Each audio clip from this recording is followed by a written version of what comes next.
Today's trip will be mostly downhill, and it should be a lot of fun. I mean, it's a cold morning, the sun just came up, had breakfast, and I'm ready to head out.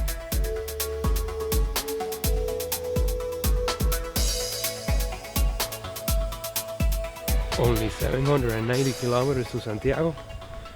Well, when you put it like that, sounds like I'm almost there. Quick update on the trekking pole situation. Today's gonna be downhill throughout the whole day, so I guess I needed it. But what are you gonna do? Live and learn, right? My mistake, hopefully you won't do the same.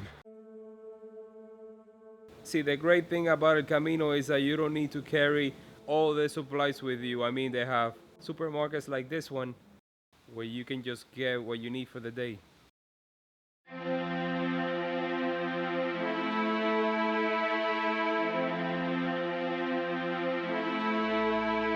There's nothing like walking through an old town, huh?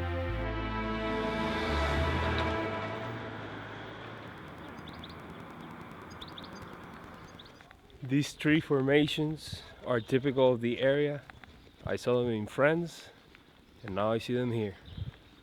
Definitely have to look it up and see what it means. Well, I missed the sign, and I walked about 3 blocks in the wrong direction. That's what happens if you don't pay attention and you just go in your mind and start thinking about other things. You could get lost. See all the yellow arrows? I mean, it couldn't be any more clearer. I missed the sign and I walked with those 3 guys in the wrong direction.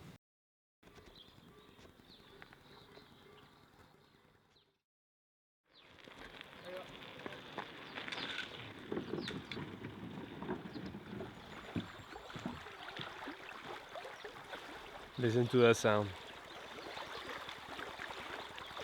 Better than rush hour traffic, right?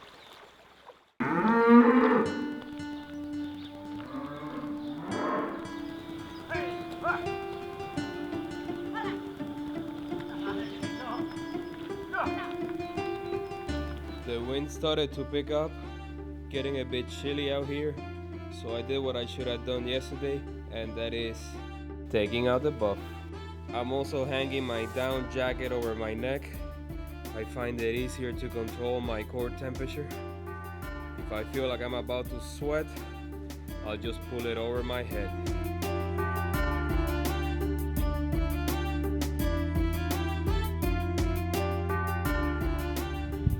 Talk about getting in contact with nature, huh? This is better than seeing them at the zoo. For sure. See, the guidebook says that there's a factory in Zubiri and the noise is so loud that you can't even sleep there and it's not even comfortable. If you go up to the next town, it is smaller, yes. The Albergue is not as good, but you have peace.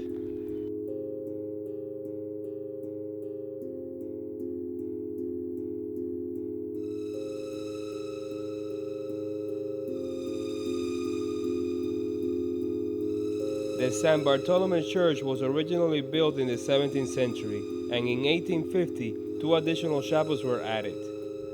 A fire in 1881 destroyed much of the church and 5 other houses, leaving it in ruins until it was rebuilt a couple of years later. Fast forward to 1959, and 2 architects took it upon themselves to redesign and build the church you see here today.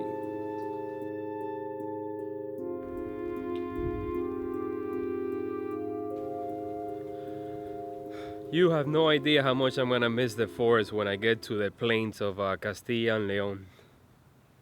But for now, snack time.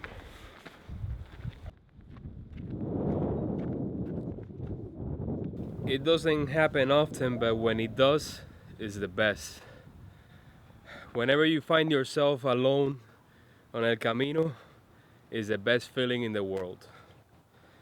You just gotta let the herd pass you by, because it does tend to get crowded. I'm getting in touch with something. I'm beginning to feel something profound deep inside my ear.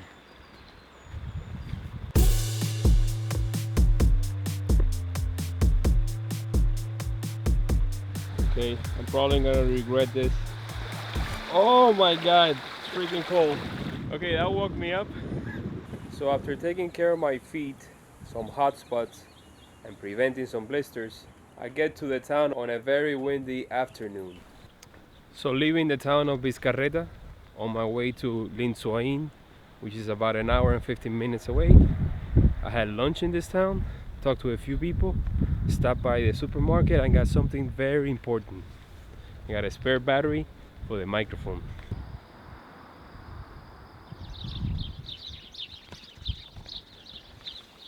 That is just music to my ears. So made it to town. Hopefully I could get some water. So check this out. A town of about 70 people has a racquetball court, a playground, and a guard dog on patrol.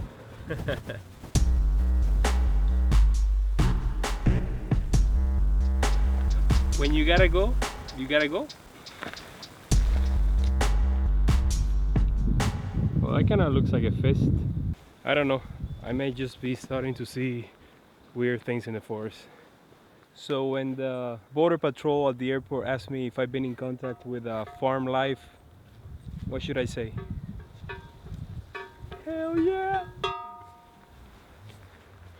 I gotta make an effort to drink more water. I'm almost close to town, about 3 kilometers from my final destination, and I've only drank about half a liter of water, and that's not good. But I guess that's what happens in the first few stages of the trip. I mean, you think it's gonna be one way, and then reality hits. Like, I'm beginning to put more things in front of me right here. I mean, at the beginning I had most of the things packed in my backpack, but from my experience, if I need to stop, take my backpack off and dig in to get something, I won't do it. I guess what I'm trying to tell you is that it's a learning curve. So don't fight it, embrace it. Made it to Zubiri, and it looks like the guidebook was right. They have all the bells and whistles on this town. All the more reasons not to stay here and keep going to the next one.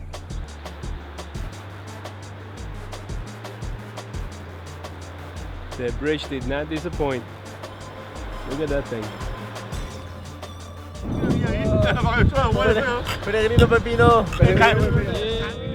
So I had a beer with some Spanish friends that I met yesterday, and I keep bumping into them along the way. So hopefully we'll see each other down the line. Flat, I love flat. 5.5 kilometers that way. Let's do this.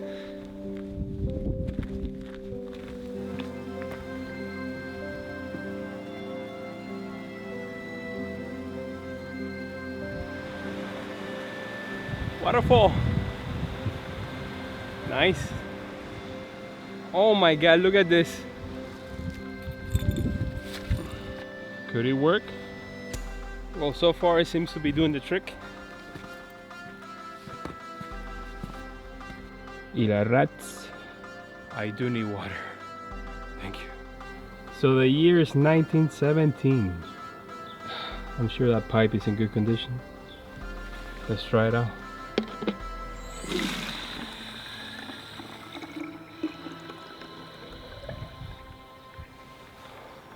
Now let's put it through the filter. All packed and ready to go. Gonna have a little bread as a snack.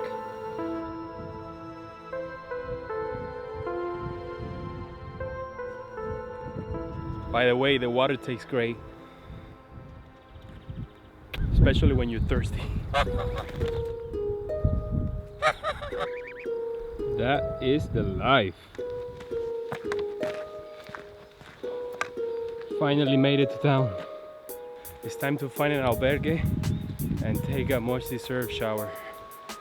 Now this is as far as this stick is gonna go with me. Wilson! All right.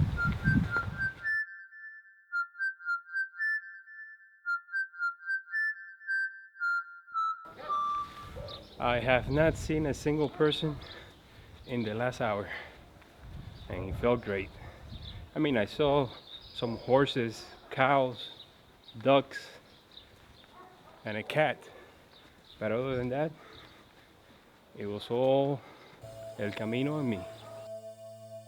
I got to town late, so the albergue was pretty crowded. So much so that they ended up putting us in this little building a couple of blocks away. Here's a list of things that you need to do as soon as you get to an albergue. First, get yourself a room, then take a shower. You walked all day, you stink. Get that stench off yourself. Then wash your clothes and hang them out to dry. You may only have a few hours left of sunshine. After that, you can go get yourself a bite to eat. And lastly, relax. You walked all day. You deserve it. So the sun just went down, and I think I'm gonna call it a day. See you tomorrow.